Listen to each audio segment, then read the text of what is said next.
ইয়া রাসূলুল্লাহ, এই গাছের পাতার ভিতরে আদম সন্তানদের নাম লেখা আছে। ইয়া রাসূলুল্লাহ, ইয়া হাবিবাল্লাহ, শুধু তাই নয়, এই গাছের পাতার ভিতরে ওই আদম সন্তানের কবে জন্মগ্রহণ করবে, কবে মৃত্যুবরণ করবে, সব আমার আল্লাহ ওই গাছের ভিতরে লেখা রাখছে। ইয়া রাসূলুল্লাহ, আমি কেন বইসা আছি শুনবেননি? আল্লাহর নবী ডাক দিয়া কয়, আজরাইল বলো না কেন বইসা আছো? কয়, ইয়া রাসূলুল্লাহ, এই যে গাছের পাতার থেকে যেই বড়ই পাতাটা ঝরে পড়ে যায়, আমি সঙ্গে সঙ্গে নোট কইরা ওই বড়ই পাতাটা নিয়ে আইসা নোট কইরা ওই আল্লাহর বান্দার কাছে চইলা যাই। বান্দার কাছে যাইয়া এবার ডাক দেই, কারণ আর ওই পাতাটা যেই দিন পরে যেই বান্দার মৃত্যু হবে, মৃত্যু হওয়ার আগে 40 দিন আগে ওই বড়ই গাছ থেকে পাতাটা ঝরে যায়। বলেন না আল্লাহু আকবার। 40 দিন আগে যখন ঝরে যায়, এই পাতা নিয়া ওই বান্দার কাছে চলে যায়। সকালবেলা যায় ডাক দিও, আল্লাহর বান্দা এখনো কি হুঁশ হয় নাই? এখনো জেনার মধ্যে পড়ে আসো, এখনো ঘুষের মধ্যে পড়ে আসো, এখনো মিথ্যা বলছো, এখনো পরের মাল খাচ্ছ, এখনো নামাজ ছেড়ে দিচ্ছ। ও আল্লাহর বান্দা, তুমি তো জানো না আর মাত্র 39 দিন বাকি আছে। এইভাবে সকাল একবার বিকাল একবার বলতে থাকে। শুধু একদিন নয়, 39 দিন পর্যন্ত এইভাবে একবার সকালে আর একবার বিকালে ওই আদম সন্তান ওই বান্দার কাছে যায় আজরাইল বলতে থাকে, যার নসিব ভালো হয় সে আল্লাহর দলে আল্লাহর পথে চলে আসে, আর যার নসিব খারাপ হয়ে যায় ও কোশ্চিন কালেও আসতে পারে না। এরপরে 39 দিন চলে যায়। 40 দিন যখন হয়ে যায়, আজরাইল বলে, ইয়া রাসূলুল্লাহ, আমি একটু বেশি করে ওই বান্দার কাছে চলে যাই। ডাক দিয়া কয়, ও আল্লাহর বান্দা, আর কত অন্যায় করবি, আর কত জুলুম করবি, আর কত মিথ্যা বলবি? তোর মালিকের সামনে তোর দাঁড়াইতে হবে। এখনো আল্লাহর পথে ফিরে আয়, এখনো তওবা কর, এখনো মালিকের ভয় অন্তরের মধ্যে ঢুকা। ও বন্ধু, এরপরে 40 দিন যখন হয়ে যায়, আমি আজরাইল ওই লোকটার জান কবজ করে ফেলে। মুসলমান, এই জন্য বলি, ও যুবক, একটু দিলের কান লাগায় শোনো। এই পৃথিবী থেকে তুমি আমি একদিন এই পৃথিবী থেকে চলে যাব, কেউ এই দুনিয়াতে থাকতে পারবো না। এই জন্য মালিক যার জন্য বানাইলেন, মালিক তোমাকে কির জন্য বানাইলেন একবারও চিন্তাও করো না। ওই রব তোমাকে এই জন্যই বানাইলেন, তুমি মালিকের ইবাদত করবা, এই জন্য আল্লাহ তোমাকে বানাইছেন।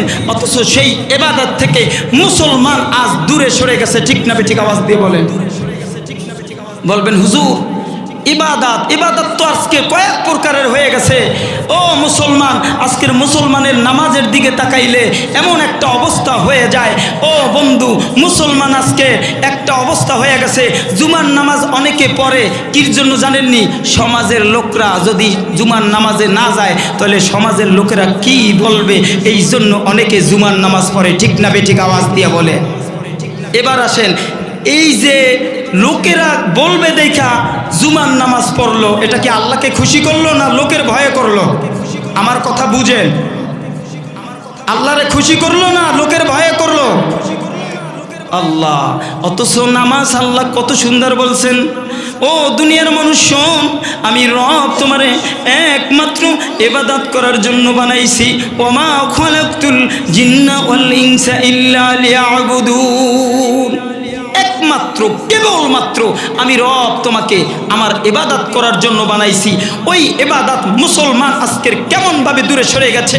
মুসলমান আজকের একটাই উদ্দেশ্য, মুসলমানের ভিতরে আজকের একটু তাকাইয়া দেখেন, মুসলমান নামাজের মধ্যে দাঁড়াইছে, অথচ 4 রাকাত নামাজের মধ্যে দাঁড়াইলে তার ব্যবসার কথা মনে পড়ে, 4 রাকাত নামাজ পড়লে তার অর্থের কথা মনে পড়ে, 4 রাকাত নামাজ পড়লে তার দুনিয়ার সব খেয়ালগুলো নামাজের মধ্যে ঢুকে যায়। ঠিক না বেঠিক? নামাজ পড়তেছি। ও বন্ধু, দিলের কান লাগায় শোনো, যেই নামাজটার জন্য বলছেন ওয়া আকিমুস সালাহ ওয়া আকিমুস সালাহ ওয়া আকিমুস সালাহ, এই সালাত প্রতিষ্ঠিত করার জন্য রব বলেছেন 82 বার বলেছেন, অথচ সেই সালাতের জন্য মুসলমান আজ সেই সালাত থেকে এমনভাবে দূরে সরে গেছে যা বলাই যায় না। নামাজ তো পড়েই তো পড়ে না, যদিও পড়ে নামাজের মন মানসিকতা নামাজের মধ্যে থাকে না, ঠিক না বেটি? এবার আসেন, আবার কিছু লোক আছে বেআই নামাজ পড়া। বেআই নামাজ বুঝেন? বলেন হুজুর আবার এটা আবার কি কইলেন? হ্যাঁ, বেআই বাড়ি গেছে মনে করেন, এখন বেআই যদি নামাজ পড়তে না দেখে তাহলে খারাপ অবস্থা কি বইলা ফেলবে, এই জন্য বেআইয়ের ভয়ে নামাজে দাঁড়ায়। বলেন না নাউজুবিল্লাহ। আবার অনেক জামাই আছে, জামাই নামাজ মনে করেন জামাই হইছে নতুন, গেছে নামাজ পড়তে, মসজিদের মধ্যে সবাই ঢুকছে, এখন হ্যাঁ যদি না যায় তাহলে জামাইরে খারাপ পাবে, এই জন্য তাদের ভয়ে মান সম্মান যাবে দেখা মসজিদের মধ্যে নামাজ পড়ে। এই নামাজ দিয়ে কোনোদিনও জান্নাত আশা করা যায়? একটু আওয়াজ দিয়ে বলেন আল্লাহ। অথচ মালিক আপনাকে আমাকে কির জন্য বানাইলেন, কেনই বা বানালেন, এটা মুসলমান আজ ভুলে গেছে, ঠিক না বেঠিক? আওয়াজ দিয়া বলে মুসলমান আজকের এই মুখে তালা লাগানোর কারণে আজ সারা দেশে একটাই মুসলমান মার খায়, কারণ মুসলমান সেই আল্লাহু আকবারের ধ্বনি বন্ধ করে দিছে, ঠিক না বেঠিক? আওয়াজ দিয়া বলো। ও মুসলমান, আপনাদেরকে একটু পিছনের দিকে নিয়ে যাই। এদেশে যখন তাসলিমা নাসরিন আল্লাহর সাথে নাফরমানি কথা বলেছিল, তখন এদেশে আল্লাহু আকবারের ধ্বনি দিয়ে রাজপথে যখন নামে তাসলিমা নাসরিন আধারে অন্ধকারের আধারে পালায়া যেতে বাধ্য হয়েছিল, ঠিক না বেঠিক? অথচ আজ এই মুসলমান, একটু তাকান, সারা পৃথিবীতে মুসলমান মার খায়, এর একটাই কারণ হলো মুসলমান আল্লাহ থেকে দূরে সরে গেছে, মুসলমান রাসূলের জিন্দেগি থেকে দূরে সরে গেছে, এর জন্য মুসলমান রাস্তাঘাটে মার খায়, ঠিক না বেঠিক? আওয়াজ দিয়ে বলে। সম্মানিত বন্ধু, আজকে দেখেন, এই যে আজকের ঘটনা দেখেন, আজকে 2টা দিন পর্যন্ত সেই ভারতের বর্ডারে আপনারা দেখেন তারা আমাদেরকে এমনভাবে আঘাত করার জন্য, তারা দাও বড় বড় সেই সন্ত্রাসী করার জন্য যেই সমস্ত অস্ত্রর দরকার তারা বর্ডারের ভিতরে চলে এসেছে। বাংলাদেশের মধ্যে ঢুকে তারা এদেশকে আবারও দাঙ্গামা হাঙ্গামা বাজিয়ে এদেশের মধ্যে ঢুকে এই বাংলাদেশকে একটা অযৌক্তিক সংগঠন তৈরি করতে চায়। বাংলাদেশের মধ্যে তারা ঢুকে একটা ষড়যন্ত্র করতে চায়। এই জন্য তারা এক পর্যায়ে বিজিবির সাথে যেইভাবে তারা মাঠে নেমেছে, আমি ধন্যবাদ জানাই এতে বাংলাদেশের বিজিবিকে, কারণ তারাও ছাড় দিয়ে কথা বলে নাই, কারণ মুসলমান কঠিন কালো অন্যার সামনে মাথা নত করে না, ঠিক না বেঠিক? ওরা জানে না, কারণ মুসলমান একটাই, মুসলমানের জন্য একটা নারায়ে তাকবীর আল্লাহু আকবারের জন্যই যথেষ্ট।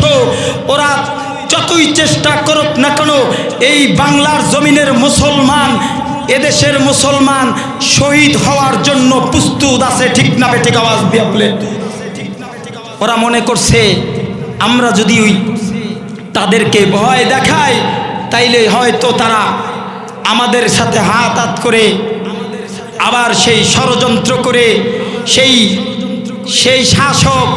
ফেরাউন শাসককে আবার এই বাংলাদেশে আনবে, এই চিন্তা তারা করতেছে, ঠিক না বেঠিক? আওয়াজ দিয়ে বলেন।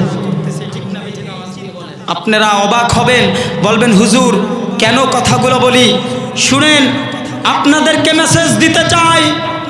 আমি আপনাদেরকে মেসেজ দিই এই জন্য, এই দেশের পত্রিকা এসেছিল, কথাগুলো বলতেই হবে।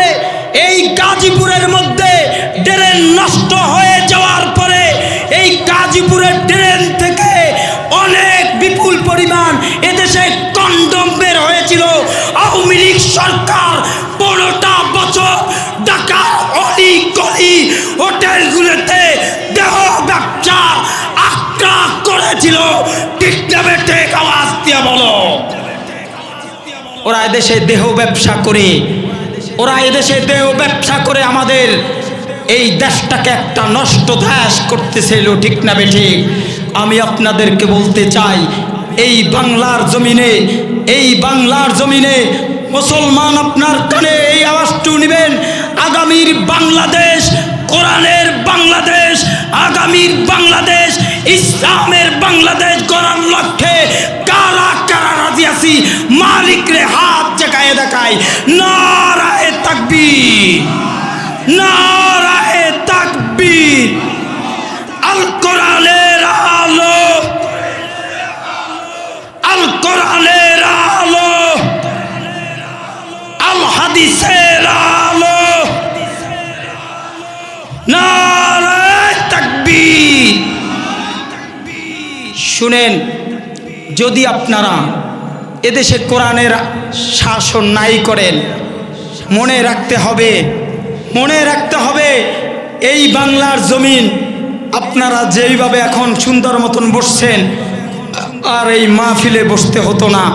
আপনারা জানেন, তারপরও বলতে চাই, ওলামা একরাম কোরআনের কথা বলবে, এই জন্য তারা 15টা বছর পর্যন্ত ওলামা একরামকে মাহফিল করতে দেয় নাই, অনুমতি নিয়ে তারপরে মাহফিল করতে হইছে। যদিও অনুমতি দিছে, তাদের বড় নেতা আইসা এই হুজুরের আলোচনার মাঝে 1 ঘন্টা বয়ান দিছে, নৌকার মিছিল দিছে, নৌকার কথা বইলা তারপরে কিছু আলোচনা করতে দিছে, ঠিক না বেঠিক? আওয়াজ দিয়ে বলেন। আমি আপনাদেরকে বলতে চাই, এখনো স্বৈরাচার, এক স্বৈরাচার চলে গেছে, আর এক স্বৈরাচার এই বাংলার জমিনে মাথা চালা দিয়ে উঠেছে। ক্ষমতায় আওয়ার আগেই তারা লুটপাট দুর্নীতি করা শুরু করেছে। আমরা বাংলাদেশে কোন স্বৈরাচার এই বাংলার জমিনে আর দেখতে চাই না, চাই না, চাই না, ঠিক না বেঠে? শুনেন, বিড়ালের মতন 500 বছর বাইসা কোনো লাভ নাই, সিংহর মতন 1 ঘন্টা বাঁচার দরকার, ঠিক না বেঠিক? এই কথাটা কে বলছিল? আল্লামা সাইদি রহমতুল্লাহ আলাইহি। তিনি আজকের কথা রয়ে গেছে, যিনি কোরআনের কথাগুলো বলে বলে সমাজের মধ্যে কথাগুলো বলে বলে গিয়েছিলেন। মুসলমান সেই লোকটাকে জেলখানার মধ্যে রাইখা তিল তিল কইরা তারে মাইরা আজকের তিনি মরে গেছেন, কিন্তু কথাটা রয়ে গেছেন। মনে রাখবেন, মনে রাখবেন, এই কোরআনের আলোচনা বন্ধ করে দিতে কেউ পারবে না, কোনোদিনও পারবে না। কারণ এটার বাতি কে জ্বালাইছেন? একটু আওয়াজ দিয়ে বলেন, আরো জোরে বলেন, কে? ওই আল্লাহর আরো জোরে মায়া লাগে একটা ডাক দেন না, আল্লাহ, আল্লাহ। হাজারো চেষ্টা করেন, হাজারো চেষ্টা করো। ও যুবক, পৃথিবীর ইতিহাস খুঁজে দেখো, পৃথিবীর ইতিহাস খুঁজে দেখো, ফেরাউনের রাজত্ব দেখো। ফেরাউন ঠিক 100 বছর পর্যন্ত, 400 বছর পর্যন্ত ফেরাউনের রাজত্বের মধ্যে দেখাও। ফেরাউন 400 বছরের মধ্যে কোনো মসজিদ ছিল না, কোনো মাদ্রাসা ছিল না, কোনো আল্লাহ বলার কোনো লোক রেখে নাই, সবাইরে জবাই করছে। যখনই আল্লাহ বলার লোক ছিল না, তখনই বলেছিল আনা রব্বুকুমুল আলা। তারপরও এই পৃথিবী থেকে কোরআনের আলো বন্ধ করে দিতে পারে নাই, ঠিক না বেঠিক? আওয়াজ দিয়ে বলেন। আপনি ইন্ডিয়ার দিকে তাকান, ব্রিটিশের দিকে তাকান না, সেই ব্রিটিশ শাসন দেখেন, মুসলমানদেরকে এমনভাবে হত্যা করে করে গাছের সাথে জুড়িয়ে রেখেছে, মুসলমানের কোরআনগুলোকে পোড়ায়া দিয়েছে, মুসলমানদেরকে জবাই করে দিয়েছে, মাদ্রাসাগুলো আগুন দিয়ে জ্বালিয়ে দিয়েছে। তারপরও এদেশের কোরআন শরীফ বন্ধ করে দিতে পারে নাই, ঠিক না বেঠিক? আওয়াজ দিয়ে বলো। হাজার হাজার লক্ষ লক্ষ বাংলার জমিন থেকে কোরআনের হাফেজ তৈয়ার হয়েছে, ঠিক না বেঠিক? আওয়াজ দিয়া বলেন। আহা, যতই ষড়যন্ত্র করো, ওয়ামাকারু ওয়ামাকারাল্লাহ ওয়াল্লাহু খায়রুল মাকিরিন। আল্লাহ ছাড় দেয়, ছেড়ে দেয় না। হাজারো ষড়যন্ত্র করো না কেন, হাজারো ষড়যন্ত্র করো না কেন, আল্লাহর ধরা যদি ধরে পালানোর রাস্তা থাকে না, গাট্টি গুট্টাও নেওয়ার কোনো সময় থাকে না। 15 মিনিটের মাথায় বিমানে হেলিকপ্টার কইরা পালাইতে বাধ্য হয়, ঠিক না বেঠিক? আওয়াজ দিও। আল্লাহ কোনো দিন কল্পনা করে নাই, কোনো দিন বাংলাদেশের মানুষও কল্পনা করে নাই। হাজারো ষড়যন্ত্র করছে আওয়ামী লীগকে মাটির সাথে মিশে দিবে, হাজারো ষড়যন্ত্র করছে হাসিনাকে মেরে ফেলবে, হাজারো ষড়যন্ত্র করছে এবার ক্ষমতায় অন্য দল চলে যাবে, কোনো দিনও পারে নাই। কারণ আল্লাহ চায় নাই। আল্লাহ যখনই চেয়েছে এই ছাত্র আন্দোলনের নামে, বৈষম্য বিরোধী ছাত্র আন্দোলনের নামে আমার মালিক দেখায়া দেশে মাত্র 15 মিনিটের মধ্যে দেশ থেকে ভাগতে হবে। ঠিক না বেঠিক? আওয়াজ দিয়া বলো আল্লাহু আকবার, বলুন আল্লাহু আকবার। মুসলমান সমাজের দিকে তাকান। আপনি আমি চলতেছি, একবারও চিন্তা করি না আমার মালিক আপনাকে আমাকে এত সুন্দর করে বানাইলেন, এত সুন্দর করে বানাইলেন, কির জন্য বানাইলেন? সুদের মধ্যে পড়ে আছি, ঘুষের মধ্যে পড়ে আছি। একটু তাকান। অনেকে বলে আমারে ওই দিন একদিন ফোন দিয়া এক লোক বলতেছে, হুজুর এখন দেখি ডক্টর ইউনূসের বিরুদ্ধে আপনাদের কোনো কথা নাই। আমি বললাম আশ্চর্য ব্যাপার, কি বলবো আমরা? বলে আপনারা গরম গরম কথা বলেন, সুদের কথা এখন দিয়ে আলোচনা করেন না। আমি বলছি আপনার কি অ্যালার্জি আছে নাকি? বলে এটা আবার কেমন কথা? কিন্তু অ্যালার্জি যদি না থাকে আপনি এত চুলকানি কেন? এই বেটা সুদ খায় না ঘুষ খায়, এটা এই বেটা সমাজের মধ্যে রাষ্ট্র চালাইতেছে। আপনার মতো লোক না। এই ইউনূস সাহেব, ডক্টর ইউনূস সাহেব যদি আজকের না বসতো, আমি মনে করি এই ডক্টর ইউনূস সাহেব ছাড়া যদি অন্য কোনো লোক ক্ষমতায় চালাইতো আসতো, মনে করেন এক সপ্তাহের বেশি কোনো দিন টিকতো না। ঠিক না বেঠি? বেড়ায় ক্ষমতায় আসছে, এখন বেড়ারে নামানোর জন্য বেড়ার থেকে তাড়াতাড়ি কিভাবে তারা আজকের ক্ষমতায় আসার জন্য সবাই পাগল পারা। আমি আপনাদেরকে মেসেজ দিতে চাই, আগামীর বাংলাদেশ, কোরআনের বাংলাদেশ গড়ার লক্ষ্যে আপনাদের ভূমিকা আছে। এই ভূমিকাটা কি? আমি এই কথাগুলো বলি, শেষ করব। মনে রাখবেন আপনার এবার যদি ইসলামী দল ক্ষমতায় না আসে, কোরআনের আইন যদি প্রতিষ্ঠিত না হয়, আর কোনোদিন এই দেশে ইসলাম কায়েম হবে না। এই দেশে ইসলাম থাকা সত্ত্বেও পার্লামেন্ট থেকে বিসমিল্লাহ বাদ দিছিল। এই দেশের রাষ্ট্র ধর্ম ইসলাম থেকে বাদ দেওয়ার জন্য এদেশের মন্ত্রী মুরাদের মতো লোকেরাই যথেষ্ট। ঠিক না বেঠিক? আওয়াজ দিয়ে বলেন। আমাদেরকে অনেক শুনতে হয়েছে। এই 92 ভাগ মুসলমানের জমিনে, মদের লাইসেন্স দিয়েছে। পাড়ায় মহল্লায় মদের লাইসেন্স দিয়েছে। এই আপনার আমার বাংলাদেশের। ঠিক না বেঠিক? মুসলমান আগামীর বাংলাদেশ গড়ার লক্ষ্যে এদেশে হুজুরদের হাতে ক্ষমতা তুলে দেন। যদি ক্ষমতা তুলে দেন, মনে রাখবেন কি লাভ হবে জানেন? এই গাজীপুরের মধ্যে কোনো দেহ ব্যবসা থাকবে না। ঠিক না বেটে? শুনেন, আর যদি ক্ষমতায় না আনেন, মনে রাখবেন যদি এদেশ ইসলামের হাতে তুলে না দেন, ঘর থেকে আপনার মেয়েকে টেনে নিয়ে দর্শন করবে। এটা বেশি দূরে নয়। যদি এইবার এই ক্ষমতায় ইসলামিক রাষ্ট্র কায়েম না হয়, আমার কথাগুলো মিলিয়ে রাখবেন। কারণ যারা খারাপ কাজ করে তাদের কোনো ধর্ম থাকে না। থাকে হ্যাঁ, যারা খারাপ কাজ করে ওরা কোনোদিনও ভালো কি খারাপ কি এটা বুঝতে চায় না। ওদের মাথার ভিতরে একটাই ঢুকে, ওরা মায়ের কাছে জেনা করতেও দ্বিধাবোধ করে না।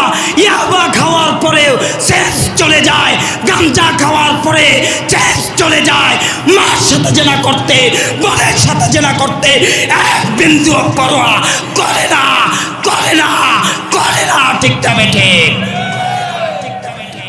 দেখছেন না, কয়েকদিন বেশি নয়, 6 মাস আগের কথা। ইয়াবা খাইবে, ট্যাবলেট খাইবে, এই জন্য বাবার কাছে টাকা চায়।